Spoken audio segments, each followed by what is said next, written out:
Con la esperanza en la reconciliación de la patria,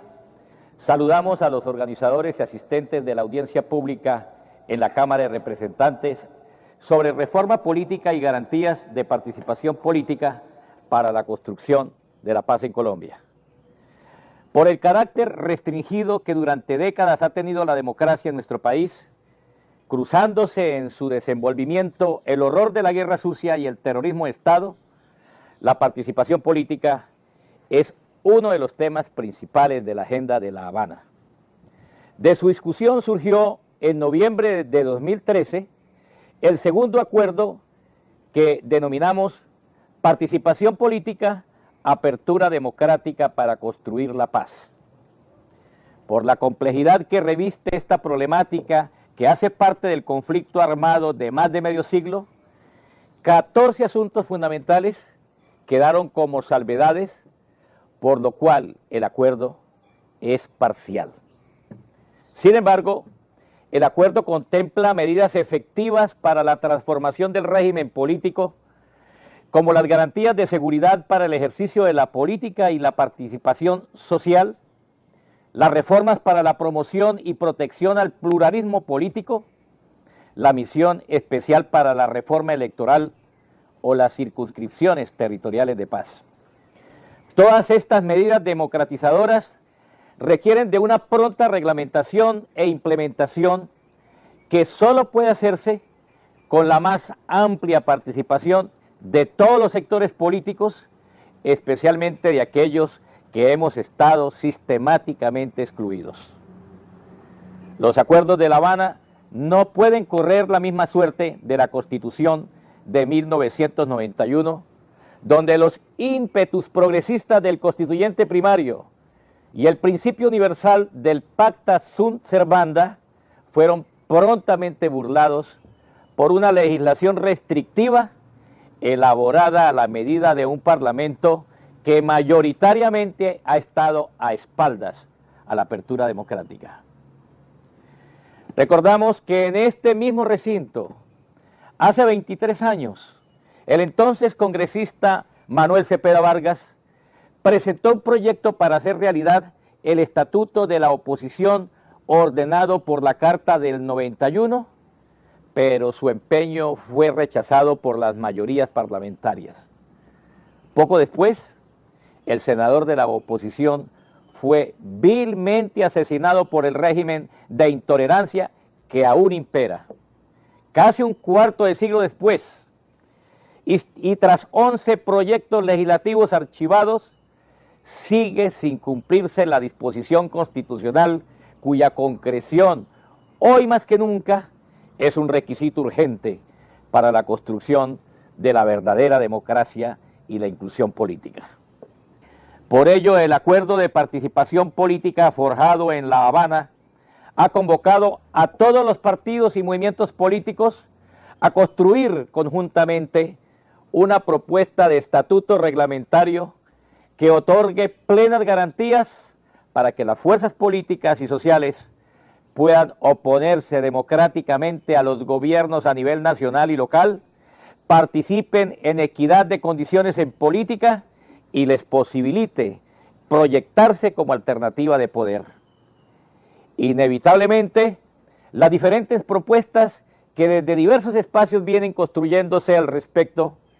están llamadas a integrarse prontamente en una nueva normatividad que, acorde a esta etapa histórica de fin del conflicto, de una vez por todas, cumpla con el postergado compromiso de 1991. Un estatuto de oposición para un país en paz no puede versar meramente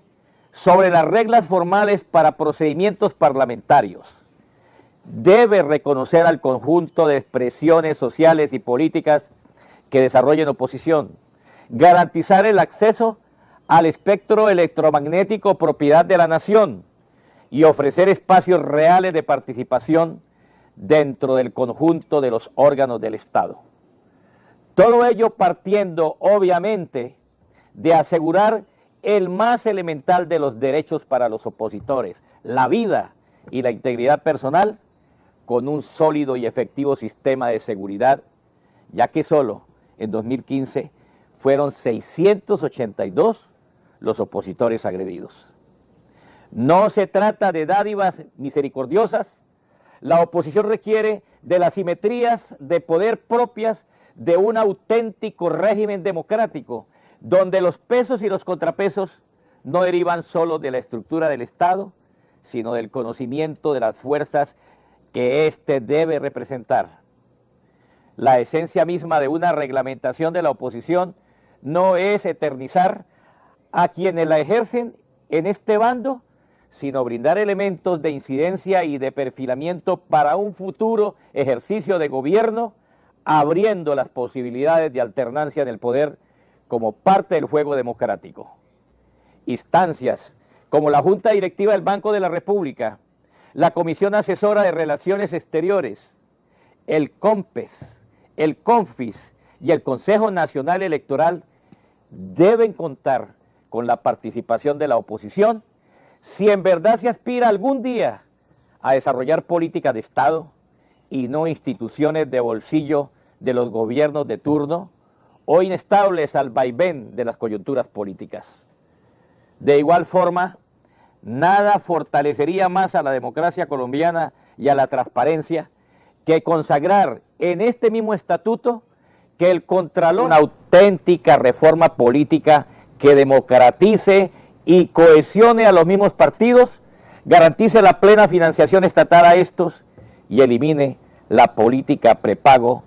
con la que mafias legales o ilegales han elegido gobernantes desde el fin del Frente Nacional. Disposiciones especiales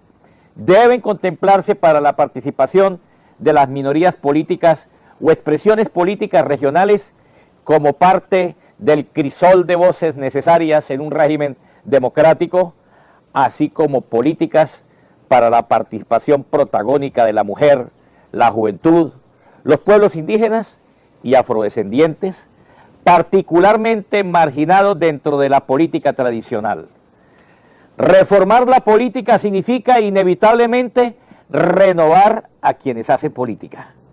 A este nuevo universo político propio de un país en paz es al que queremos entrar a aportar las FAREP, transformados en un nuevo movimiento político y sumados a la más amplia convergencia democrática que afiance el proceso de reconciliación nacional iniciado en los acuerdos de La Habana. Pero para realizar este tránsito de organización política en armas a organización política legal, se requiere algo más que nuestra inquebrantable disposición a la paz.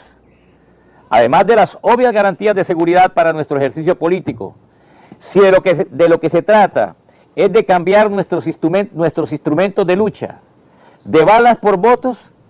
se requiere reformar las reglas de juego para hacer posible una equilibrada contienda electoral. El vigente sistema electoral, gestado con la reforma de 2003, fue diseñado por un parlamento del que el narcoparamilitar Salvatore Mancuso se vanagloriaba de controlar más de un tercio. El Congreso de los escándalos de la parapolítica fue el que determinó el voto preferente que favorece la corrupción,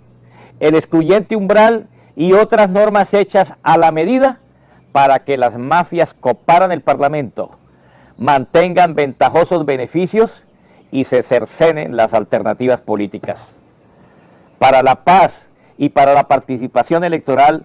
no solo de la FAREP, sino de la inmensa mayoría de colombianos y colombianas que hoy no acude a las urnas, urgen pues medidas efectivas de inclusión, modernización y transparencia electoral. Señalemos lo más simple e irrefutable. Todos sabemos que los principales escollos para la modernización